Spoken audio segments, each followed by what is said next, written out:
This week we're going to take a look at the butterfly screw down anchor or hinge anchor. So whenever you're using these, first of all, there is a diagram and installation guidelines in Field Tools. So if you ever have questions, what type of material, what kind of screws to use, how to use it, that is located in the safety forum in Field Tools.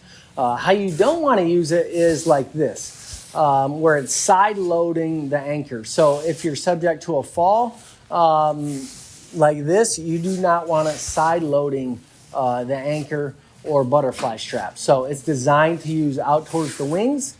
It's not designed to get side loaded. So right here, we're going to take a look at the proper installation and use of a butterfly or a hinge anchor. So when you're using it, it has to pull directly with the hinge, not side load it, like the previous picture showed you. So whenever you're using the hinge anchor, you want to make sure you're using it in 30-degree radius, right to left. So for example, 30 degrees on the left, 30 degrees on the right. They want you working in those parameters as you're using the SRL. They don't want you side loading the strap, similar to the one in the earlier picture. So that's this week's video on fall protection for hinge anchors, and have a safe week.